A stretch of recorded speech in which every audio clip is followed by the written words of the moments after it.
Hello friends, welcome to today's Samayal. இன்னைக்கு நம்ம today சமையல்ல இட்லி தோசைக்கெல்லாம் தொட்டு சாப்பிடுற மாதிரி நல்ல மணக்க சுவையான கொத்தமல்லி தக்காளி சட்னி எப்படி செய்யலாம்னு தான் பார்க்க போறோம். இது இட்லி தோசைக்கு தொட்டு சாப்பிடும்போது இன்னும் 2 இட்லி எக்ஸ்ட்ரா சாப்பிடணும் போல தோணும். அந்த அளவுக்கு நல்ல டேஸ்டா இருக்கும். இது இப்போ நம்ம எப்படி செய்யறதுன்னு பார்க்கலாம். அதற்கு முதல்ல ஒரு panல 2 டீஸ்பூன் எண்ணெய் சேர்த்துங்க. எண்ணெய் காஞ்ச பிறகு 2 டேபிள்ஸ்பூன் உளுந்த பருப்பு. வெள்ளை உளுந்துக்கு பதிலாக நீங்க தாராளமா கருப்பு உளுந்து பயன்படுத்தலாம். அது பயன்படுத்தி செய்யும்போது இந்த சட்னி இன்னும் ரொம்ப டேஸ்டாவே இருக்கும். என்கிட்ட இப்போ வெள்ளை உளுந்து தான் இருக்கு, அதனால நான் இதை சேர்த்துக்கிறேன். அதே மாதிரி உளுந்து சட்டுன்னு வறுபட்டுற கூடாது. அதாவது ஹை ஃப்ளேம்ல வச்சுட்டு வறுக்காம ஸ்லோவா வச்சுட்டு வறுத்தீங்க அப்படின்னா உளுந்து நல்லா எல்லா பக்கமே நல்லா சிவந்து வரும். அந்த மாதிரி சிவந்து வரும்போது இந்த சட்னியோட டேஸ்ட் வேற லெவலா இருக்கும். இப்போ பாருங்க நல்லா வறுபட்டுருக்கு.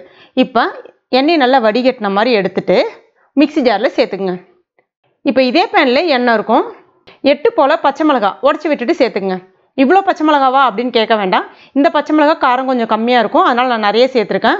அது மட்டும் இல்லாமல் இந்த சட்னியில் நம்ம தக்காளி நிறைய சேர்த்து செய்ய போகிறோம். அதனால இதில் பச்சை மிளகாய் கொஞ்சம் கூட சேர்த்தாதான் அந்த காரம் கரெக்டாக இருக்கும் உங்களுக்கு. இப்போ இதையும் நம்ம நல்லா இந்த மாதிரி வதக்கி விட்டுக்கலாம். கொஞ்சம் நிறம் மாதிரி வந்த பிறகு அதையும் அதே மிக்ஸி ஜார்லேயே சேர்த்துக்கலாம். இப்போ மறுபடியும் இதில் 2 ஸ்பூன் அளவுக்கு எண்ணெய் சேர்த்துட்டு 5 போல் தக்காளி பழம் கட் பண்ணிவிட்டு சேர்த்துக்கலாம். கூடவே எந்த அளவுக்கு தக்காளி பழம் கட் பண்ணி எடுத்துருக்கீங்களோ அதே அளவுக்கு அதே கப்பாலே கொத்தமல்லி இலைகள் சேர்த்துக்குங்க. கூடவே 1/2 டீஸ்பூன் மஞ்சள் பொடி, இந்த சட்னிக்கு தேவையான அளவுக்கு உப்பு சேர்த்துட்டு நல்லா வதக்கி விட்டுக்கலாம். இது தக்காளி நல்லா வதங்கி வரணுன்றதுக்காக இப்போ இதை நம்ம மூடி வச்சிடலாம். அப்படியே இருக்கட்டும். இடையில எடுத்து கலந்து விட்டுக்குங்க. இப்போ பாருங்க நல்ல தக்காளி வதங்கி வந்திருக்கு. இப்போ இது எல்லாத்தையுமே நல்லா ஆற வச்சிடலாம்.